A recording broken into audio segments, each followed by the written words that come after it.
Hi friends. ప్రధాని Modi Israel పర్యటనలో ఉన్నారు. తాజాగా ఆయన ఆ దేశ పార్లమెంట్లో కీలక ప్రసంగం చేశారు. మోదీతో పాటు బెంజమిన్ నెతన్యాహు సైతం ఇద్దరు నేతలు పార్లమెంట్లో ఇరు దేశాల మధ్య ఉన్న చారిత్రక సత్సంబంధాలపై కీలకమైన ప్రసంగాలు చేశారు. ఈ ప్రసంగాలను బట్టి చూసుకుంటే రెండు దేశాల మధ్య ఏకంగా 3000 సంవత్సరాల చరిత్ర కలిగి ఉంది. ఈ రెండు దేశాలు అప్పటి నుంచే పరస్పరం సహకారం ఏర్పరచుకుంటూ ఉన్నాయి. అంతేకాకుండా మనం యూదులను ఏ విధంగా కాపాడుకోగలిగాం, దీంతో పాటు వరల్డ్ వార్ 1 సమయంలో మన ఇండియన్ ఆర్మీ ఇజ్రాయెల్ కోసం ఏ విధంగా పోరాటం చేసింది అనే దానిపై సైతం కీలక ప్రసంగాలు చేశారు. ఈ వీడియోలో మనం ఇజ్రాయెల్ అండ్ ఇండియా మధ్య ఉన్న చారిత్రక సంబంధాలు ఏమిటి, ఇటు ఇందిరాగాంధీ మన దేశానికి ప్రధానమంత్రి అయినప్పుడు ఇజ్రాయెల్ని ఏ విధంగా పక్కన పెట్టారు, అదే సమయంలో పాలస్తీనాకు సంబంధించిన ఉగ్రవాదిని మనం ఏ విధంగా మన భుజానికి ఎత్తుకున్నాం అనే విషయాలను సైతం ఈ వీడియోలో తెలుసుకుందాం. అంతకంటే ముందు ఈ వీడియోను లాస్ట్ వరకు చూడండి. ఇందులోని కంటెంట్ కనుక మీకు నచ్చినట్లయితే ఖచ్చితంగా మా ఛానల్ను సబ్స్క్రైబ్ చేసుకోండి అండ్ బెల్ ఐకాన్ను క్లిక్ చేయడం అస్సలు మర్చిపోవద్దు.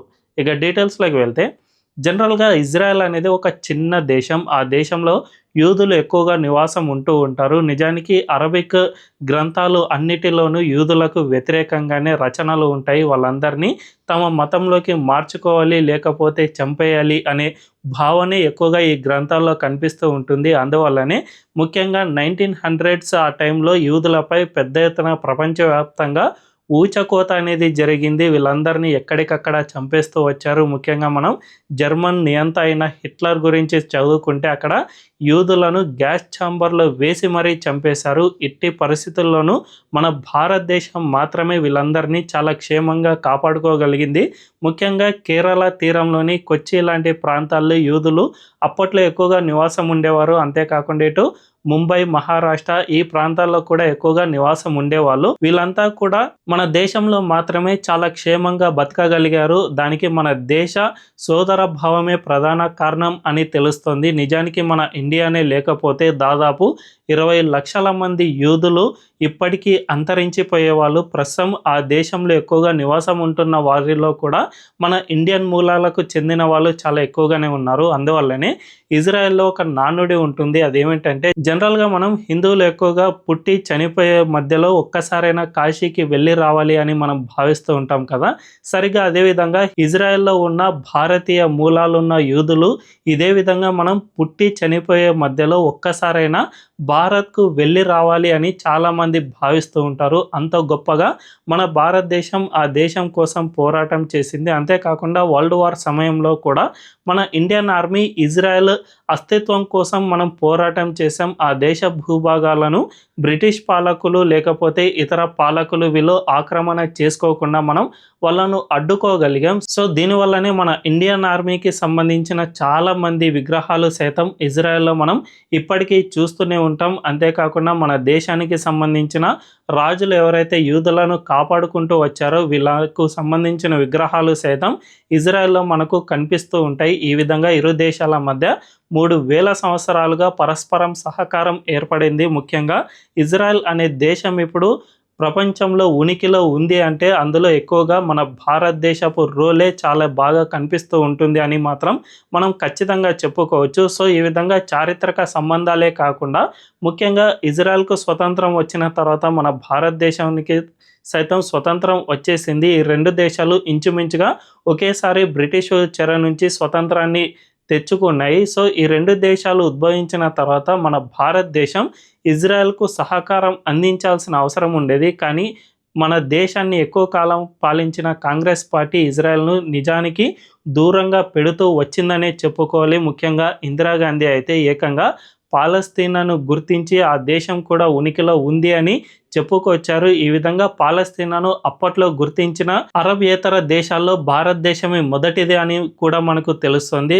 దీన్ని బట్టి చూసుకుంటే మన దేశం ఇజ్రాయెల్కు సహకారం అందించకుండా ఆ దేశాన్ని కావాలనే దూరం పెట్టింది. ఎందుకంటే ఇదంతా కూడా జస్ట్ మన దేశంలో మైనారిటీ ఓటు బ్యాంకు కోసం మాత్రమే వీళ్ళు ఈ విధంగా చేశారు అని మాత్రం మనం అస్సలు మర్చిపోకూడదు. ముఖ్యంగా ఇందిరాగాంధీ ఈ దేశంలో మైనారిటీలు తనకు ఓటు వేయకుండా పోతారేమో అనే భయంతోనే పాలస్తీనా దేశాన్ని గుర్తించారు.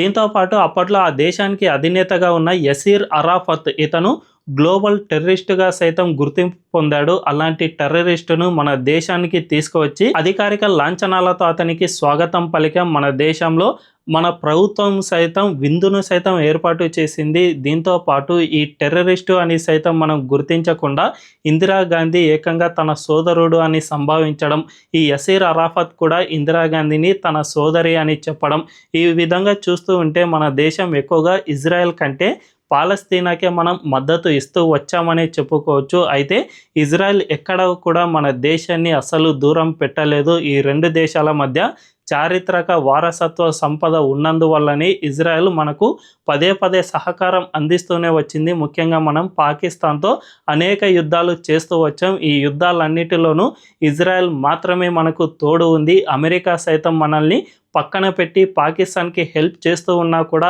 ఇజ్రాయెల్ ఎక్కడా కూడా మన చెయ్యి విడవలేదు అని మాత్రం మనం గుర్తుపెట్టుకోవాల్సిన అవసరం ఎంతైనా ఉంది. సో ఈ విధంగా ఈ రెండు దేశాల మధ్య అనేక చారిత్రక సంబంధాలు ఉన్న నేపథ్యంలో ముఖ్యంగా ప్రధాని మోదీ 2017లో మొట్టమొదటిసారి ఇజ్రాయెల్ పర్యటనకు వెళ్ళారు. ఆ దేశంతో ఉన్న వారసత్వ సంబంధాలను తట్టి లేపే ప్రయత్నం చేశారు. తాజాగా కూడా ఆ దేశ పర్యటనకు వెళ్ళిన సమయంలో ఇరు దేశాల మధ్య ఉన్న చారిత్రక సంబంధాలను మరోసారి చెప్పే ప్రయత్నం చేశారు. అయితే ఇదే సమయంలో ప్రియాంక గాంధీ కొన్ని కీలక వ్యాఖ్యలు చేశారు. మోదీ ఇజ్రాయెల్ పర్యటనకు వెళ్ళినప్పుడు గాజా అంశాన్ని లేవనెత్తాలి, అక్కడ ఇజ్రాయెల్ జెనోసైడ్కు పాల్పడింది కాబట్టి ఈ మారణ హోమం గురించి మోదీ మాట్లాడాలి అనే విధంగా ప్రియాంక గాంధీ వ్యాఖ్యానించారు. దీన్ని బట్టి చూసుకుంటే కాంగ్రెస్ పార్టీ ఇప్పటికీ జస్ట్ ఓట్ల కోసం మాత్రమే ఇజ్రాయెల్ను దూరం పెట్టి గాజాను దగ్గరకు తీసుకోవాలి అనే విధంగా ప్రయత్నాలు చేస్తుంది అని చెప్పుకోవచ్చు. ముఖ్యంగా ప్రియాంక వాద్రా గతంలో పార్లమెంటు సమావేశాలు జరుగుతున్న సమయంలో ఆమె ఒక హ్యాండ్ బ్యాగ్ను ధరించి వచ్చారు. ఆ హ్యాండ్ బ్యాగ్పై సేవ్ పాలస్తీనా అని సైతం రాసి ఉంది. సో వీళ్ళు జస్ట్ ఓటు బ్యాంకుగా మాత్రమే మన దేశాన్ని చూస్తూ ఉన్నారు. ఇది ఎప్పటికైనా కానీ ఒక దేశం అంటే జస్ట్ ఓటు బ్యాంకు మాత్రమే కాదు, ఆ దేశ ప్రయోజనాలే పార్టీలకు ముఖ్యంగా మారాల్సిన అవసరం ఎంతైనా ఉంది. ఆ విధంగా బీజేపీ ఎప్పటికప్పుడు ప్రయత్నాలు చేస్తూనే ఉంది. కాంగ్రెస్ పార్టీ జస్ట్ ఓటు బ్యాంకుగా మాత్రమే చూసుకుంటూ మనకు ఎప్పటికప్పుడు హెల్ప్ చేస్తూ ఉన్న దేశాలను సైతం పక్కన పెట్టి మన శత్రు దేశాలను ముఖ్యంగా ఉగ్రవాదులకు సైతం సపోర్ట్ చేసిన గతం కాంగ్రెస్ పార్టీకి ఉంది అన్నది మాత్రం మనం అస్సలు మర్చిపోకూడదు. ముఖ్యంగా ఇందిరాగాంధీ అయితే యసీన్ అరాఫత్కు నెహ్రూ అవార్డుతో పాటు ఇందిరా అవార్డు సైతం 2 ఇచ్చేశారు. దీన్ని బట్టి చూసుకుంటే మన దేశం ఉగ్రవాదులకు సైతం గతంలో సపోర్ట్ చేసింది, అయినా కూడా ఇజ్రాయెల్ మన చెయ్యి విడవలేదు. అందువల్లనే రెండు దేశాల మధ్య ఇప్పుడు ఆర్థిక సంబంధాలు మరింత బలోపేతం అవుతూ ఉన్నాయి. దీని ద్వారా అటు ఇజ్రాయెల్తో పాటు మన భారతదేశము కూడా ఆర్థికంగా బలంగా నిలబడడానికి ఈ చారిత్రక సంబంధాలే ఒక వారధిగా వస్తూ ఉన్నాయి అనేది మాత్రం మనం గుర్తుంచుకోవాల్సిన అవసరం ఎంతైనా ఉంది.